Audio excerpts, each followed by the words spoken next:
Hello, thank you for joining us for the National Grid Zero Net Energy Spring Forum focused on policy. I'm Connie Empress, Communications Manager here at New Buildings Institute. Before we begin, I have a couple of housekeeping things to tell you about. First, you are muted and we cannot hear you. This helps keep the background noise down so that everyone can better hear the speakers. I want to direct you to the dashboard that you should be able to see on the right-hand side of your screen.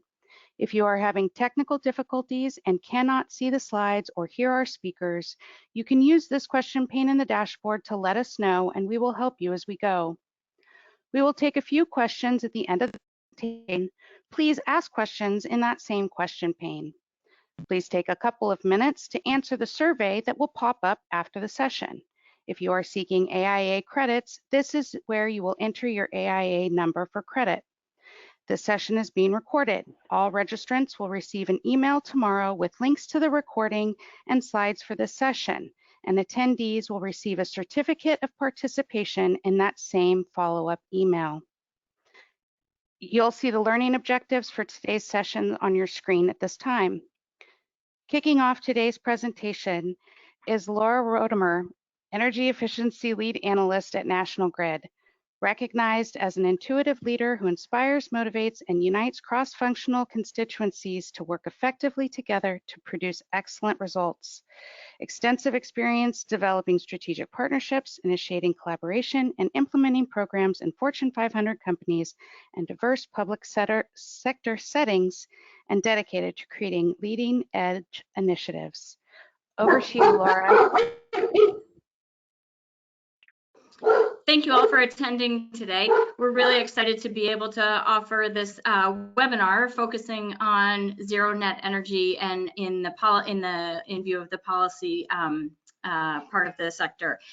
We are really excited from the perspective of National Grid as we have new construction programs that are focused on energy efficiency, and our zero net energy pilots complement those programs in an effort to provide education, workforce development, and support in terms of future policy advancements. So we're really excited to present our agenda today, that we will have speakers providing a high-level perspective from where their experience is, and then we'll have a robust Q&A with some pre-submitted questions as well as live questions that will be coming through. Next slide.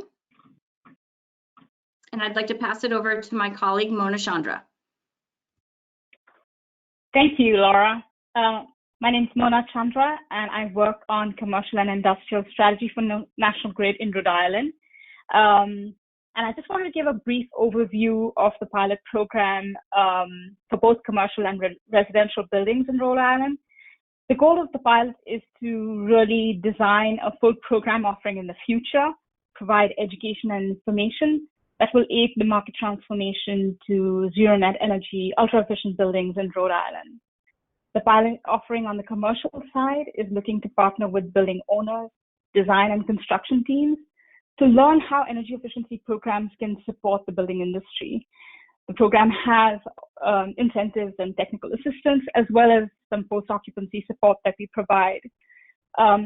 I would encourage you to check out our newly launched website that has details about our program at National Grid Rhode Island Business Energy Efficiency Programs for details on eligibility and projects for pilots that would like to participate and the support we provide. And with that, I'll hand it back to Laura to speak briefly about the residential programs. Great, thank you. So on the next slide, what I would like to highlight is that through the residential zero net energy pilot, we've really seen some fantastic progress within the market. Specifically, I'd like to call out that we have, before entering into a really full implementation of the pilot, we had about 4 projects that had come through advanced training, support, technical support, professional certifications, and project certifications. We're now proud to say that we have over 100 net zero energy projects that are in our pipeline through the pilot. And in addition to that, we've offered several trainings in the marketplace in order to provide the expertise needed in order to achieve the projects that are underway, and hopefully that we'll be bringing in the coming years.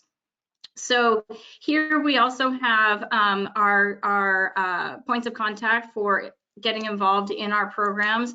We're really excited to partner with the projects going on in Rhode Island. Our programs in Massachusetts have very similar programs, and so you can find those on our website at nationalgrid.com. Next slide.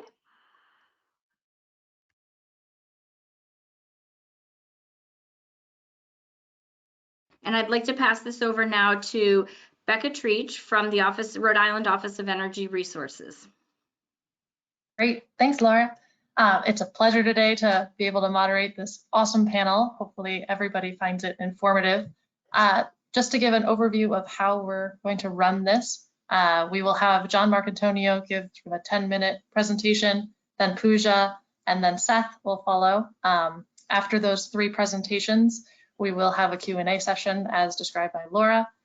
During that session, please do type in your questions into the chat function, and we will do our best to get to all of them. That said, to kick it off, it is my pleasure to, of course, introduce everybody. So John Marcantonio was born and raised in Rhode Island and brought up in his family's construction business. John has a deep interest in the quality and future of the Rhode Island built environment. He has a unique history in politics, international marketing, and building.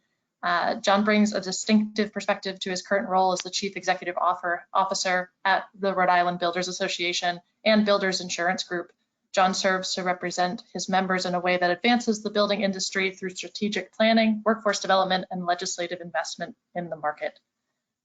Before I hand it to John, I'm going to just give the bios of the other 2 presenters today so everybody knows who they are. So moving on to Pooja Vohra. She is the Director of Business Strategy at Slipstream, a nonprofit that focuses on clean energy research and program development. She's an 18-year veteran in the energy sector. Pooja has extensive experience leading energy efficiency and sustainability in the built environment, strategic planning for utility program design, green building technology research, energy codes, and policies. Pooja is one of the members of Newtown's Citizens Energy Commission and was part of the team that authorized Newton's Citizens Climate Action Plan, and she'll be talking about that during her presentation. Pooja is also a board member of Massachusetts Climate Action Network. And lastly, but definitely not least, we have Seth Federspiel, who is the Net Zero Energy Planner for the City of Cambridge Community Development Department, where he works on energy efficiency and renewable energy outreach, implementation, and policy development. He is responsible for carrying out the 25-year Net Zero Action Plan to phase out greenhouse gas emissions across the Cambridge building community. Initiatives include enabling energy efficiency in existing buildings, developing net zero building standards for new developments, and achieving decarbonization of the energy supply. Prior to Cambridge, Seth worked for the Climate Strategies Division of the Massachusetts Department of Environmental Protection and the Policy and Analysis Group in the U.S. Department of Energy Office of Energy Efficiency and Renewable Energy. Seth holds a master's degree in environmental policy from the University of Michigan School of Natural Resources and Environment, and a bachelor's degree in environmental studies from Brown University. So as you can tell, we have an awesome panel here. I'm excited to kick it off. And so John, I will hand it to you. Can I actually, interrupt real we quick? Do that, yeah, we have a couple polls. Yeah, so to help indicate sort of who our audience is and to help everybody sort of tailor their presentations, we'd love for everybody to sort of take the next couple of minutes to answer just 2 quick polls. This first one is, of course, what sector do you work in? I think we have a countdown of about a minute, so if everybody can type in your answers or click a button, we'll be able to, again, tailor our presentations as much as possible to the audience.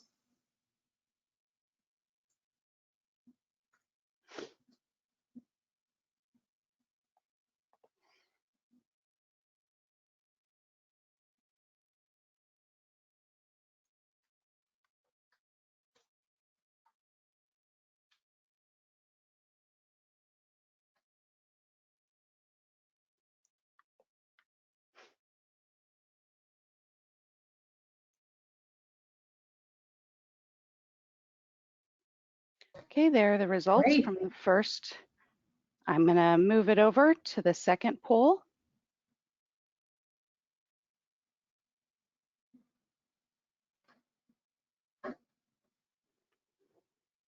Okay, so the second question is, what is your level of familiarity with net zero policies?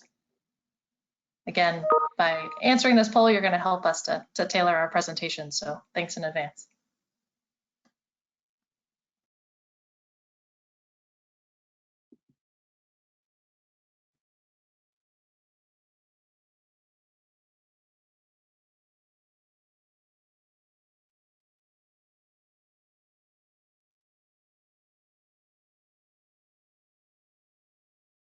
Okay, I'm going to go ahead and close this poll here in a second. Throw your answer up there if you haven't yet.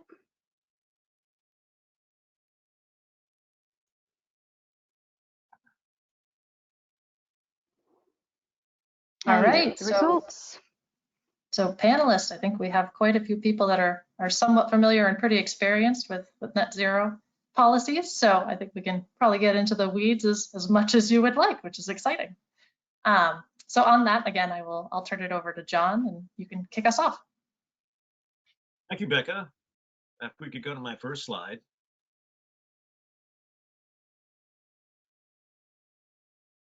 We have that. There we go. So the Rhode Island Builders Association, just so everyone understands the context of who we are, what we do, residential light commercial trade association with approximately 900 member companies. And that's an unusually large number for a trade association, and I'll get into why that is the case in Rhode Island in a little while. But we do have some interesting energy efficiency and industry perspectives, and we've been a partner in this space for some time. And let's get to the next slide to get into that issue. So for us, it's all about training and education, and we've made an awful lot of investments in that over the last 5 or 6 years.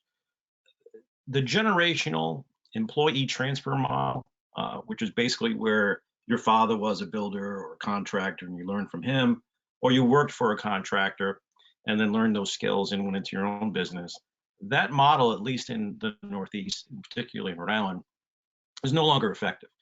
Most children are pushed to college, and a lot of contractors don't have employees. They sub out most, if not all, of their work. So you don't have that generational transfer of the knowledge or the skill sets going on anymore, which pushes a bigger need for training and education. The other big factor too is also that the industry is retiring out at a rather rapid pace. A lot of folks I think the average age of a contractor around is pushing close to 60 years old for a general contractor builder, and there's a lot of knowledge that's being lost there. So what's happening in the space in Rhode Island is that builders and remodelers are being replaced with specialized contractors, people who want to enter the industry, but instead of understanding the building of a complete structure, they're specialized in roofing, siding, framing, flooring, painting. So it's one of the things that we're trying to do, because there aren't many large tract builders and most all of them are small businesses, is to try to recruit people for the industry. But more importantly, that training and education is huge for us. So we have a two-tiered approach for that. We've engaged, when I started this process with our partnerships with National Grid and folks at the Energy Office, we basically had no outreach in the schools. And when I say schools, the current tech centers in the state. About 5 or 6 years ago, we went from engaging with one classroom on the current tech level in the city of Providence. That was 15 kids. We did projects with them. We enveloped energy into the curriculum, and we presented their projects at a public forum. That initiative has turned in from 15 students engaged to over 1,000. Right now, we're engaged in almost every single current tech school in the state, reaching approximately 1,000 students, and we work hand in hand with those schools to recruit students to the programs, and of course, energy is part of our curriculum. When it comes to new contractors, so that's the future. That's a 5, 10, 15-year window to get younger folks engaged in the industry, teach them about energy as the only thing that they would know growing into the marketplace.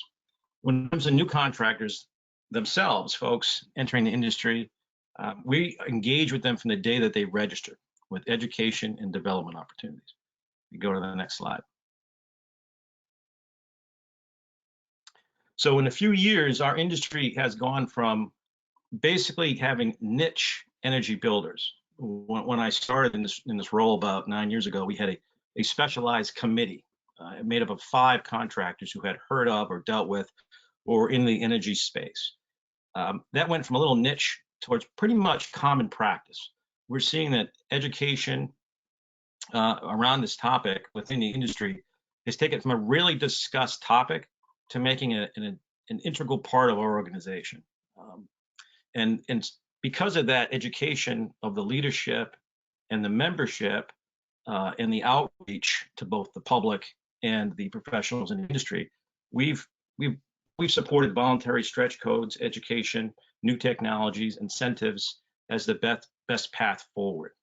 For the most part, the feedback I get in my role is that mandates are generally considered bad policy from our perspective.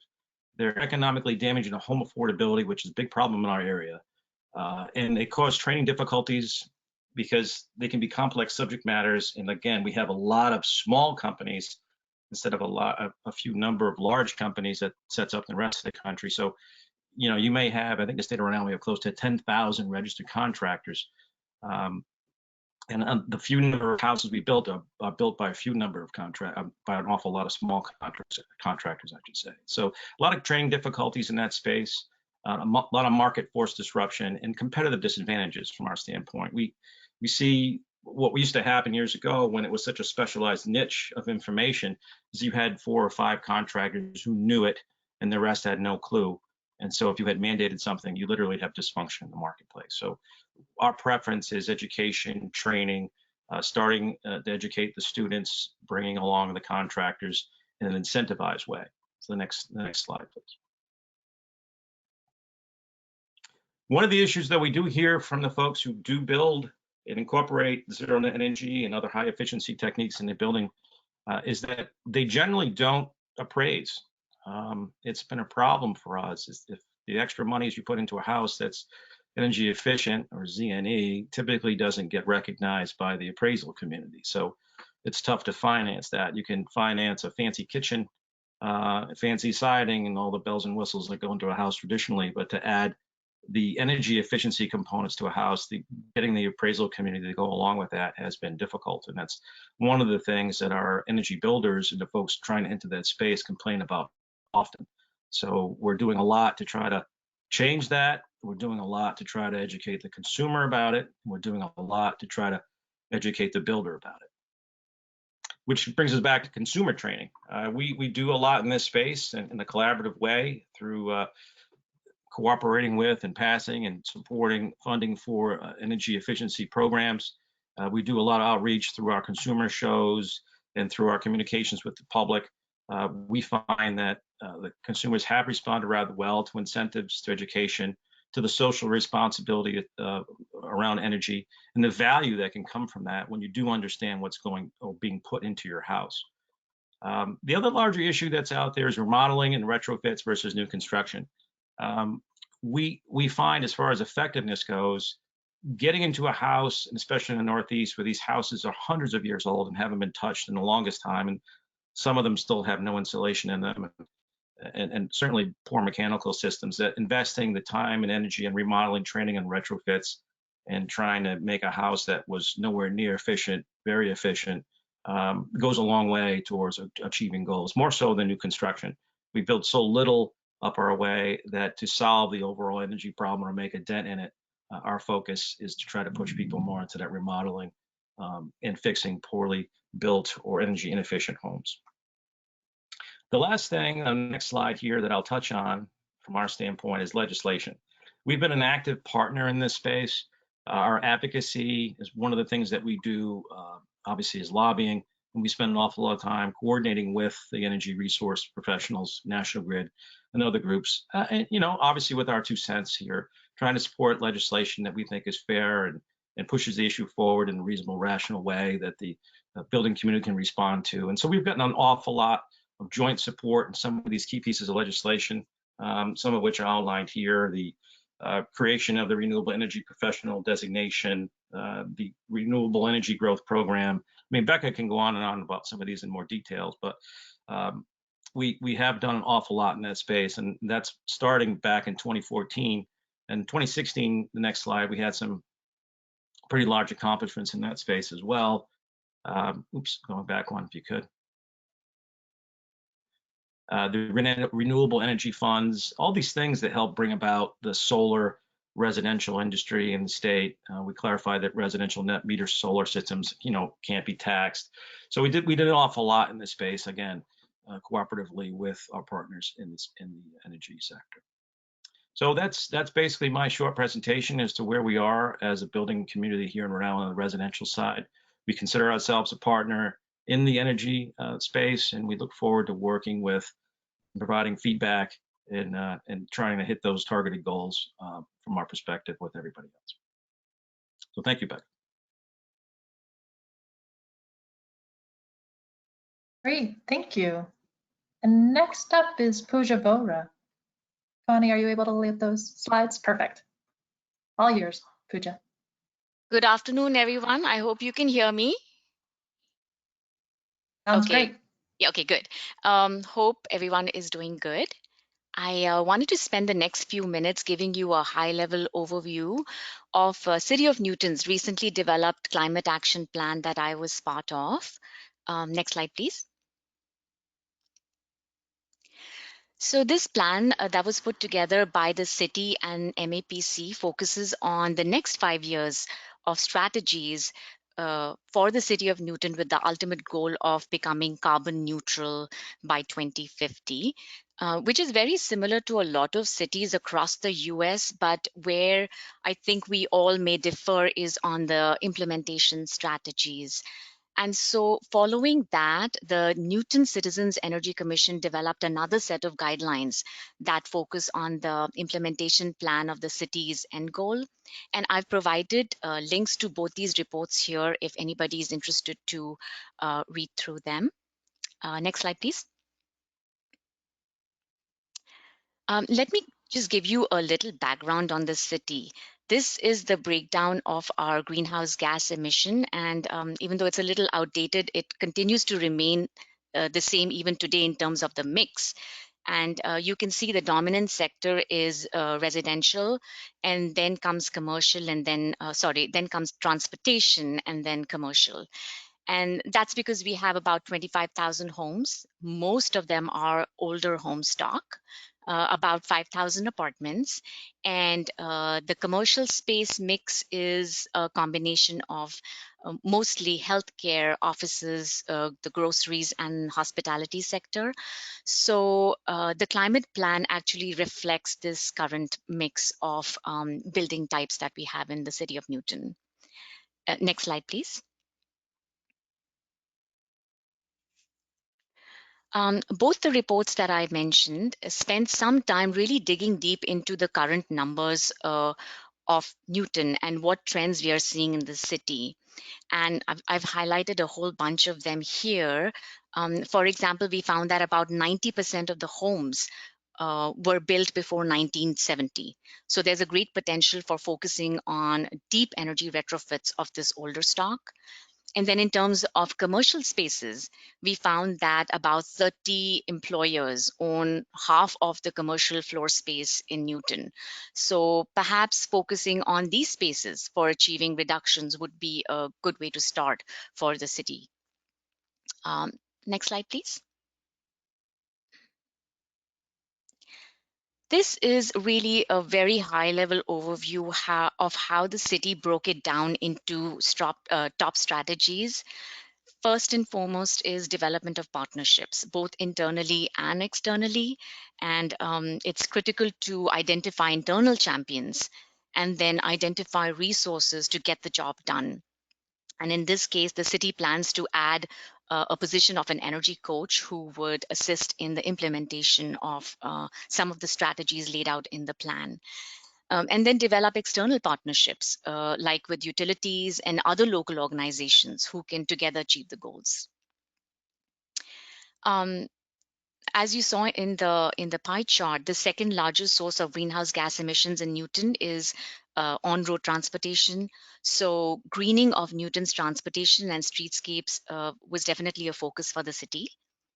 And then advocacy of a net zero code. and working towards zoning ordinances for new construction. That is also a critical focus for the city. And I'll just come back to that in subsequent slides that we have. But I'll move on to the next. So the next is promoting clean and renewable energy. The goal here is to increase local renewable energy production through the installation of municipal solar arrays, promoting private solar installation, and the purchase of renewable electricity through the Newton Power Choice option. As some of you may already know, Massachusetts offers municipal aggregation to cities to procure competitive supply of electricity for their residents, and Newton was able to create their side of things for the municipal aggregation through the Newton Power Choice, which is already being offered to the Newton residents with 3 electricity choices. Standard is the 62% renewable, then there's an option for 100% renewable, and there's always the basic 16% minimum that is required by law. So that's already in practice, and the plan is to try to achieve 100% renewable electricity for the residents in the longer term. Next slide, please. So the higher level goals were then further broken down into more specific goals under these 3 categories that you see here. The city determined that an overall 20% reduction in energy in the housing sector was needed.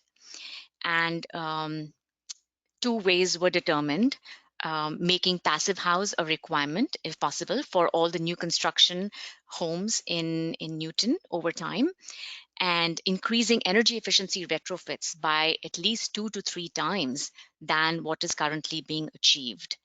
And then we also have a transportation goal for reduction in about 15% reduction in the vehicle miles traveled. Electrification, that is an important goal for the city to achieve. And the plan is to mostly achieve that through electrifying buildings and the transportation sector. And then for the commercial sector, as I had mentioned earlier, the top 30 commercial building owners are responsible for more than 50% of the square feet. So the city's strategy for this sector is to engage those top owners in a similar way that the Boston City has with the Boston Green Ribbon Commission. What we call here is the Green Leadership Collaboration, because we believe that it's going to be a much lighter version of what Boston has.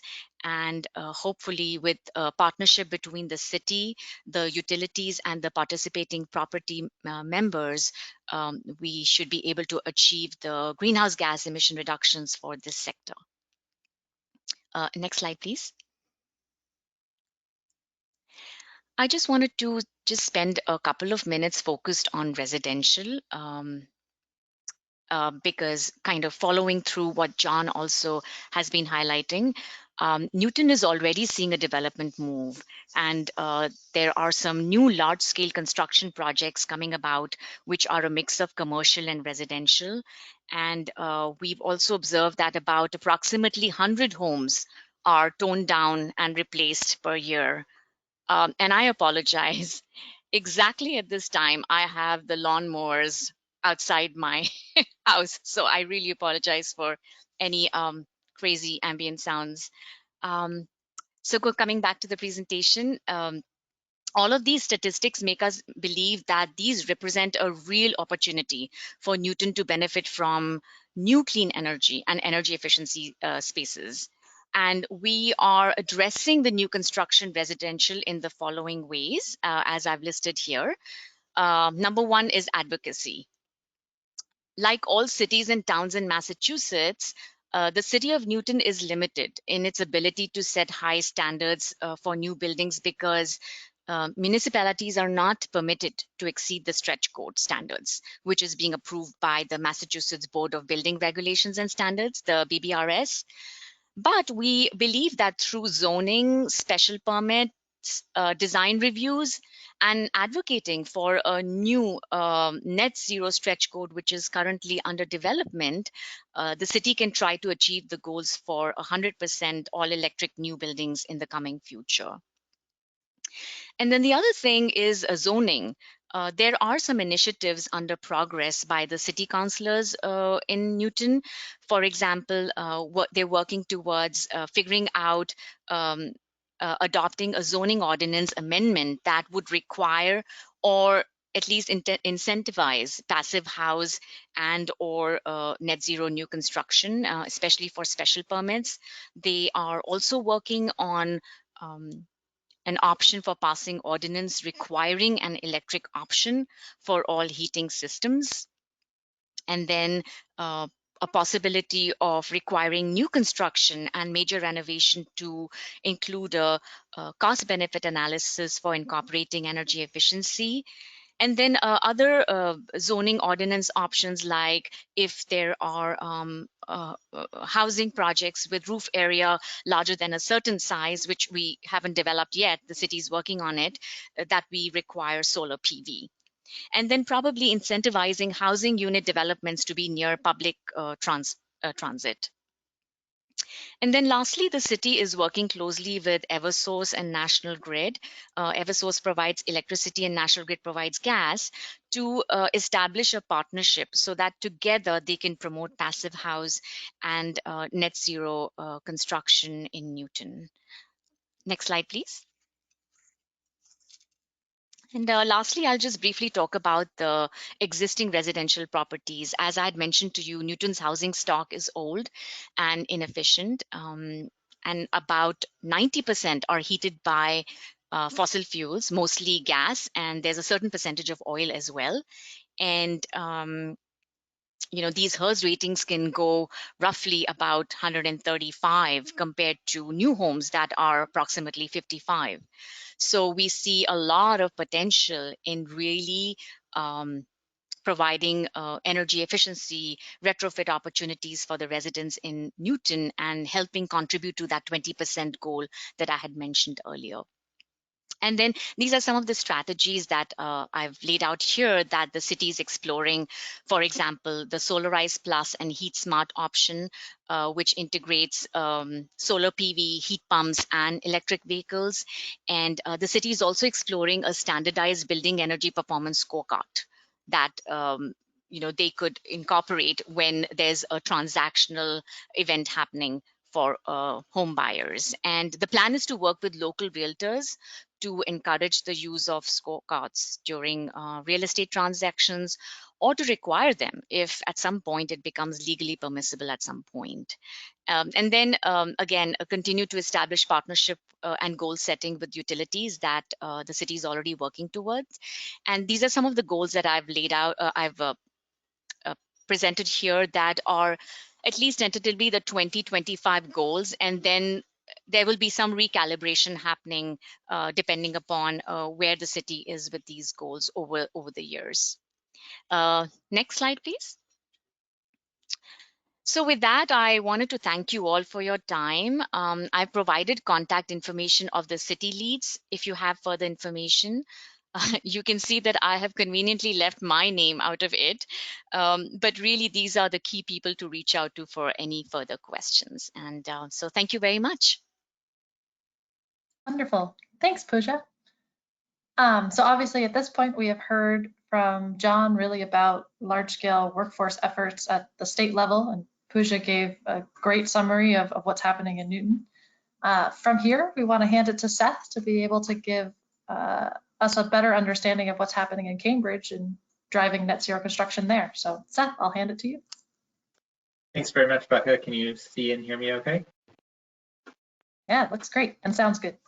Okay, great.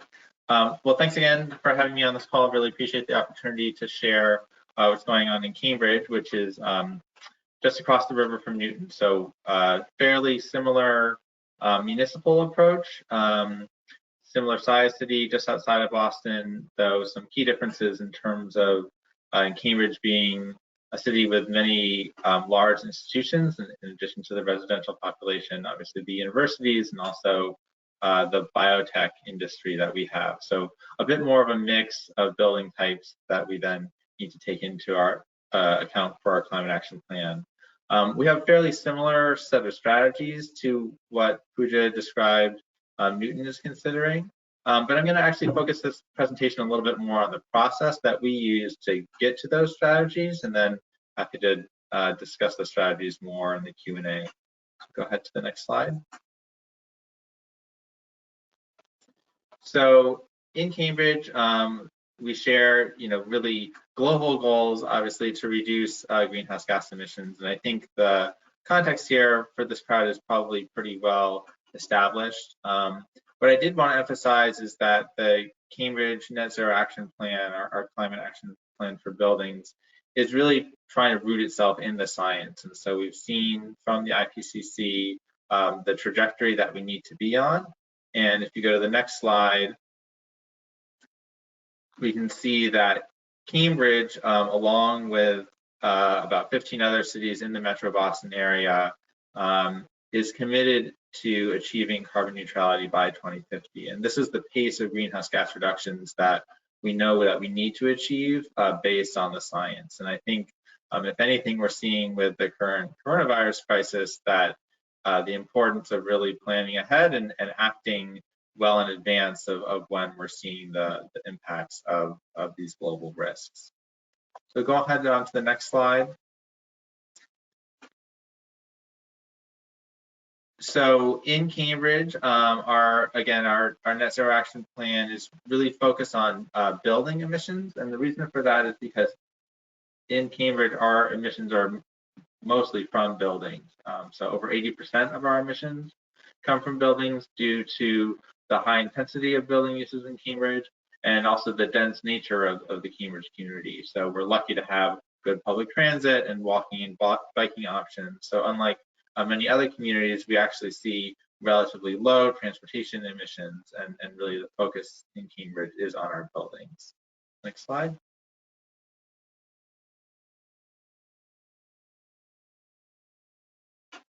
And so the Cambridge Net Zero Action Plan as a climate action plan, I think one of the initial unique aspects of it is the fact that it really came out of a citizen-driven effort.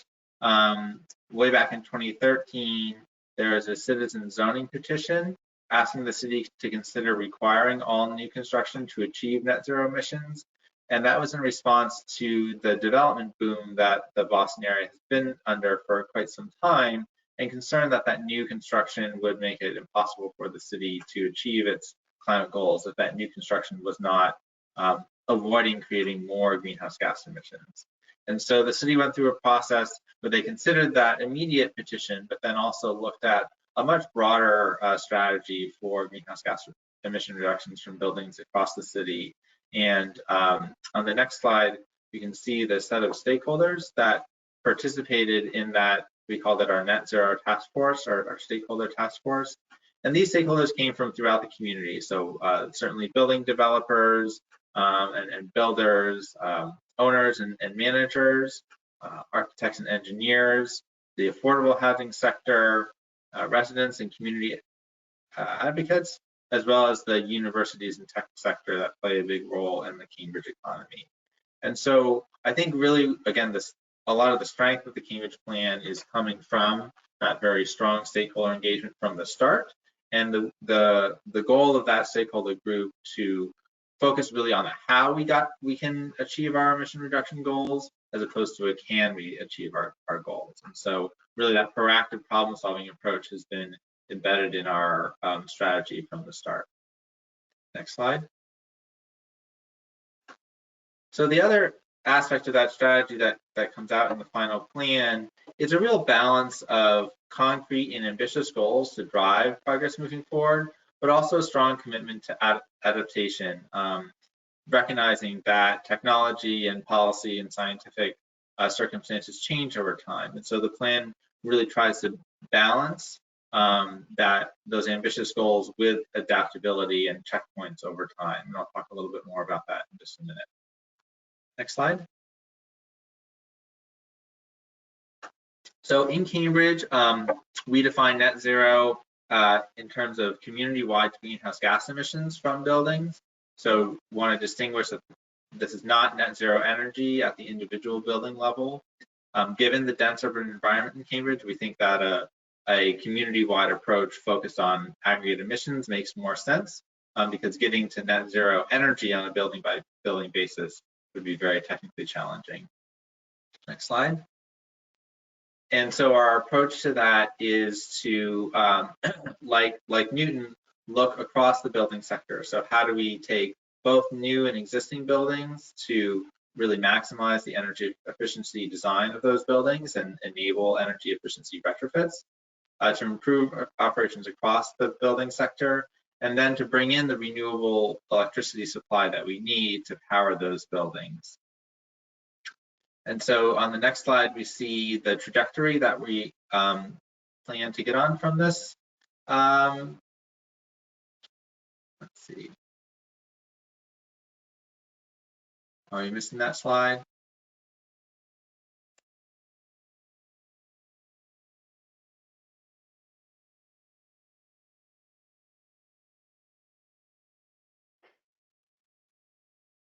Looks like we might be, but I can actually just hit my final few points here, and then we can go on to the Q&A.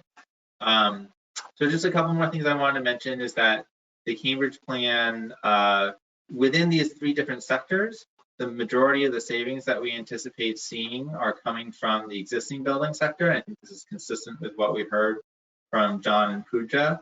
And so important to, again, not just look at the kind of shiny new buildings, but really focus on how we can drive savings from our existing buildings. The Cambridge plan does have targets for new net zero construction as well. And so it's a balancing point of those 2 strategies. And I just wanted to wrap up with some of the lessons that we've had from this plan. Again, the plan's been in effect for 5 years. And we're actually just now launching on a top to bottom review process where we're bringing back many of those same stakeholders to really take a look at the plan 5 years in and understand what has worked well, what has not worked as well, and what changes we might make moving forward. And so I think some of those lessons, initial lessons learned that we have, again, are the importance of stakeholder engagement from the very start and then continue through the implementation of the plan. And I think more and more we're seeing the need for that planning and stakeholder process to be centered in equity goals. I think the Providence Climate Action Plan is actually a really excellent example of this. And I know we have a number of folks from Rhode Island. And so that's a process that we're trying to continue to learn on, is how do we do a better job of really centering our planning process around those equity needs. The second lesson is the fact that cities like Cambridge and Newton and Providence operate within a regional system. So we're part of a regional utility system. We do not control our energy sources. As Pooja mentioned, we don't control our building code. So how do we work within that system to effectively meet our goal? And that's where in Cambridge, we've really been doing a lot of work to encourage collaboration between communities at the regional level, also at the state level. And I think that's where regional forums such as this are really important in terms of figuring out how we can collaborate on our shared goals to set the stage for successful municipal action. And finally, as I mentioned a few times, I think it's very important to build in adaptability to these plans and be able to adjust to changes in science, technology, policy, and economics over time. And so that's where I'm hoping that our current 5-year review process will really help us consider, where are we today, and based on where we know we need to go in terms of greenhouse gas reductions, how can we adapt our plan moving forward? And so really that willingness to continually adjust and incorporate new ideas, I think is important to the ongoing effectiveness of these plans. So again, thanks so much for having me today, and really looking forward to the Q&A in just a minute. Great, thanks, Seth. And your points on stakeholder engagement, I think really resonated with me. And I know that it was a thread throughout all of the presentations we heard there of trying to be as focused on stakeholder needs and engagement as we move zero energy construction forward as possible. It's exciting times. So before we dive into the Q&A section, building off of stakeholder engagement, we want to make sure that our audience is also engaged. And so I think we have one more poll that Connie's going to pull up for us. There you go. And so if everybody could answer this quickly, then we'll be able to move on, and we should have about 15 minutes for Q&A.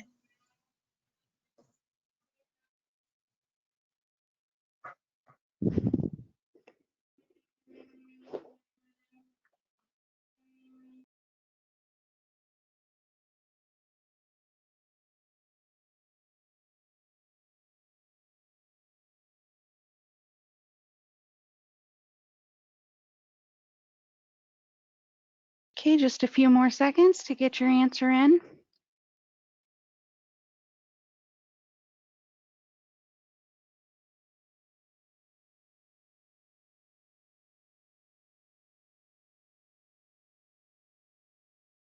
All right, there are the results. Great, those are great. It looks like everybody is interested in a variety of things. I actually work a lot in energy efficiency, so I'm glad to see energy efficiency incentives are high up there. But definitely support the zero energy building codes and policies directed at the specific outcome we're aiming for here. So thanks for the participation on that. First, I do want to remind all of our panelists to turn on their cameras. That includes me as well for the Q&A session. If we're able to get that technology to work, I think it helps everybody to be able to see who's talking and speaking. And then in addition to that, I just wanted to remind all audience members, if you have specific questions, please do type them into the chat box. If you have a particular panelist you want me to ask that question of, please indicate which one.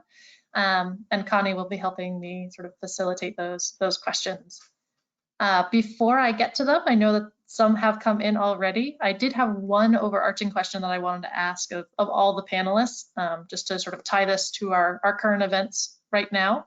Obviously, we are in a COVID crisis, and I did want to ask of each of you, and you can go in whatever order you would like, how COVID is sort of impacting your overall policies and efforts around zero energy construction and the implementation of the policies associated with Z&E. So I will allow any of you to hop in, whoever wants to take that first.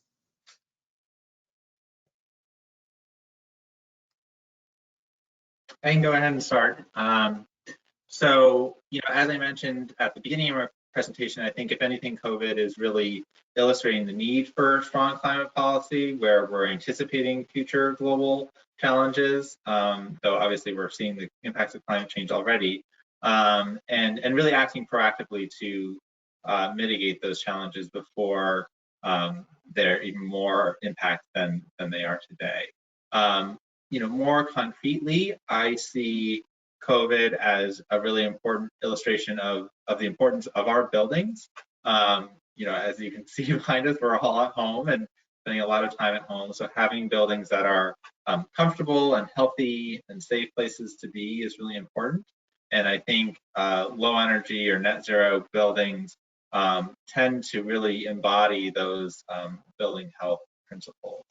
And so what I'm really hoping to see coming out of COVID and recovery efforts are really strong emphasis on building up a new economic system that is in alignment with the climate commitments that we know we need to make. And so in the building sector, really focusing on net zero energy and emissions buildings, but then also within the broader system that I was speaking about. So how do we transform our transportation system away from a carbon-based system? And throughout all of that work, again, really centering in the equity that I think we've seen through COVID is hitting again the most vulnerable populations the hardest, and so really needing to center our entire strategy for greening the economy in those equity efforts. I would just that makes a ton of sense. Yeah, I would just add to what Seth said. I think it's a similar theme in some of the other local governments here as well, including the city of Newton, where the commitment to meeting the carbon reduction goals is still there. There might be a little bit of distraction with trying to get the businesses up and running safely and buildings to enter safely within the city, but definitely the commitment is there. And the city councilors are continuing to meet online through Zoom meetings to continue this discussion towards all these ordinances and zoning options that I mentioned in the slide. So definitely the commitment continues to be there, and it would be, I would urge everyone to advocate to their local governments to continue to work towards a sustainable recovery from the pandemic. I think that's critical. And Becca, just on a completely different angle on this, people have been home a lot, right? Last couple of months, there's a greater attention to their homes. Permits are actually up. There's a lot of home improvement going on, and I think a lot of folks are doing things themselves. But the industry never shut down here in Rhode Island, and the only concern we've had relative to mechanicals and things being done inside of a house that tie to the energy efficiency programs is a lot of consumers don't want people in their homes right now. So one of the things we're trying to do to the contractor base is really push to them the protocols they need to put in place to make their consumer comfortable so we can get back to the levels of construction in people's homes. That's going to be kind of a critical thing for us. I don't think that dissipates anytime soon. So if you're doing, a new heat pump, if you're doing some of these incentives inside of our house, those contractors are going to have to elevate their game as far as how they're allowed in someone's home. Great. No, that makes a ton of sense. And I think this is also very timely to put that context around everything as we move forward and try to navigate the next few months. There are quite a few questions that are coming in, which is great. So I'm going to kick off a couple of them from the audience. The first one is for you, John. And the question is, are you considering any renewable energy legislation now? Do your members have any ideas on how we would improve our solar or renewable energy programs? I'm assuming in Rhode Island. They go on to consider that we're sort of behind in terms of we have less solar in Rhode Island than our neighboring states, especially when it comes to residential. So they would love to hear your thoughts on that. Yeah, so we were a big proponent of the initial laws that got that up and running.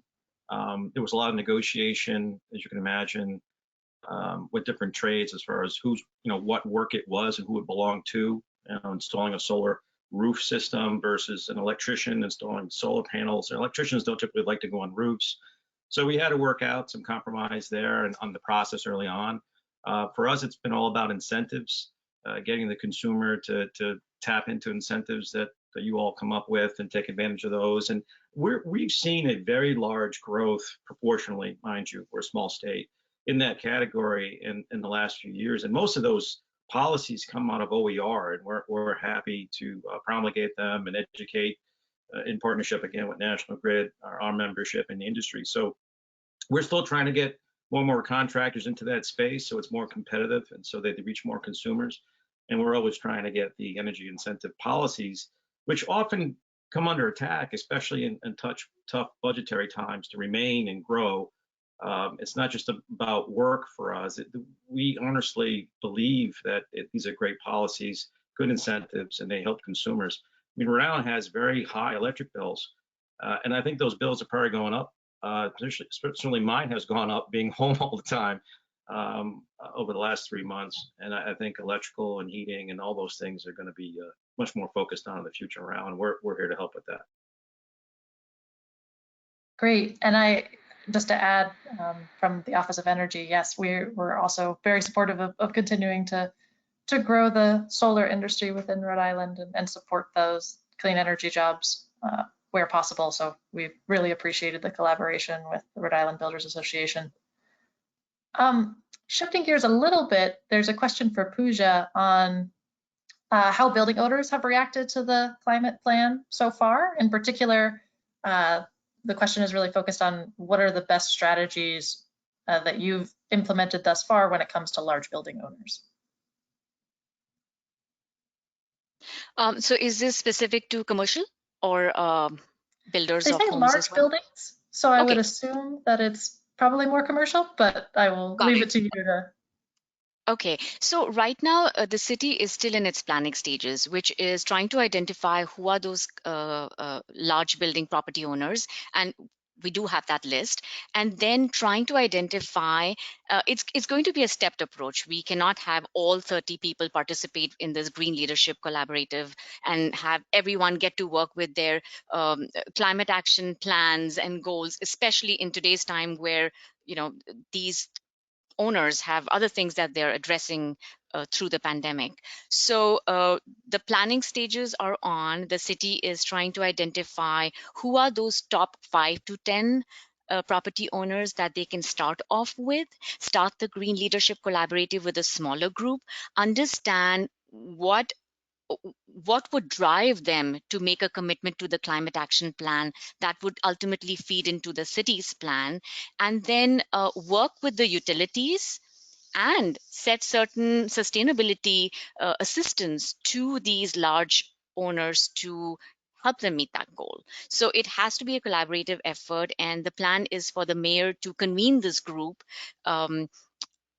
conduct touch points on a regular basis to make sure, do they need any kind of assistance to put together their goals, and how can the city be helpful, and help them create case studies and best practices, learn from each other as to what others can do to meet or create their climate action goals. So that's a short-term goal, and the plan is to slowly expand this pool of large business owners into this bigger Green Leadership Collaborative. So it's going to start off really slow, and then we're going to learn and see how things evolve. But definitely the plan is to get them all to commit to a certain level of greenhouse gas emission within their organization. And just to build off that question, I personally have this question. What do all of you sort of individually have as plans for consumer education, right? I think, Pooja, you were just talking to trying to get sort of larger building owners involved in this effort. But do you guys also have ideas and thoughts about what kind of consumer education needs to be done for residential users or building owners and renters? I'd love to hear your thoughts on, again, that overarching consumer education piece. I think it also feeds in directly to John's point about appraisers and the lack of appraisal consideration of energy efficiency for some of the buildings as they are sold or purchased. And so I'd love to hear your thoughts on, again, that consumer education piece. Yeah, so Becca, I'll jump in. Aside from our Energy Expo and Consumer Outreach Home Show, those types of one-off large events and the promotions that go with that, for the longest time, most of the outreach has been from National Grid or your office, direct to consumer advertising, just informing them of the different things and the energy audits and all that.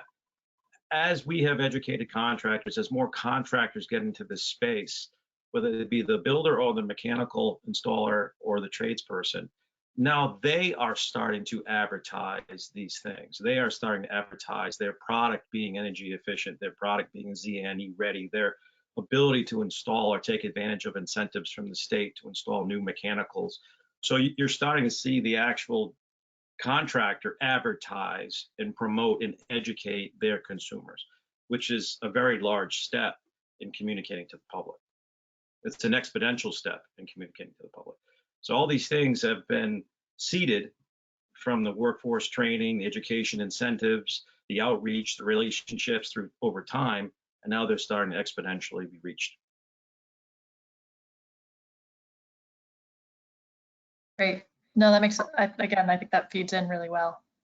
I have one more question from audience members, because we are close to time at this point. And this one is for both Seth and Pooja. Really, the question is asking, how do your overall goals for ZNE fit into the grid needs that are currently evolving? How can we collaborate among grid operators, building owners, and policymakers to actually realize net zero goals? Yeah, it's a great question, and I think that really plays into the kind of city within a larger system lesson that I mentioned at the end of my presentation. One thing I think that is a bit of a misconception is that building new net zero all electric buildings today is going to overwhelm the grid. Like we just said, the turnover in terms of new buildings constructed in our cities every year is relatively small. So a one-by-one building approach in the short term is not going to kind of wipe out the grid. That said, we certainly do need to plan for the capacity and resiliency of the grid. And that's largely for issues outside of the changes in buildings, but just in terms of climate impacts that we're already seeing today. And so I think that's where there's a huge opportunity regionally to think about what are the multiple strategies that can bring us there. We're really interested in learning more about energy storage and microgrids as complementary technologies that can enable these emission reductions while also adding resiliency.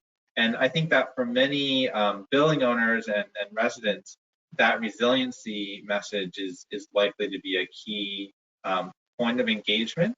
And again, particularly coming out of COVID, I think folks are much more concerned about their lights staying on and having a secure place to be than they necessarily are thinking about the energy efficiency of their building. So if we can combine those messages and really focus on increasing energy resilience as we're decreasing energy use and greenhouse gas emissions, that can be an effective approach to meeting those goals. Great. And Pooja, I think you had mentioned an ongoing collaboration with the utility for Newton. Do you want to elaborate on that a little bit more? I had the mute button on. So this is currently work in progress between the city and Eversource and National Grid. So it's nothing's finalized right now, but the idea behind this was a partnership was really needed to meet the city's goals, and especially in terms of energy efficiency, both for residential and commercial. So through the partnership, it would enable both the city and the utilities to work together to achieve those goals for the city. And there are certain quantitative goals that they are currently working on, both the city and the utilities. And it might start off with 3 years, and they'll see how things go and evaluate and recalibrate as needed. But definitely, a lot of times the city can enable a lot of things that the utilities through their programs may not be able to. So for example, the city is planning to engage an energy coach within their department, and that energy coach would serve as the liaison between the utilities and the homeowners, and provide that awareness and education and assist the homeowners in participating in either the Mass Save program or other programs that are available for them to avail for their energy efficiency upgrades. So that's the overall intent and plan. Great. And unfortunately, we are at time. This is such a large topic that I think we could talk about it for hours. So apologies that we went through that time so quickly. But thank you to everybody who was able to join. And thank you for all of the great presentations for our panelists. It was much appreciated. I do want to just remind everybody that is listening in to please do take the survey at the end, especially if you would like to earn your AIA credits. And please do note that if you need a certificate of attendance at all. Again, thank you all for joining, and I will simply hand it to Connie in case there are any other closing remarks that we need to make. No, that's great. Thank you so much, everybody. Thank you, Becca, for your excellent moderating. Have a great afternoon. Thank you.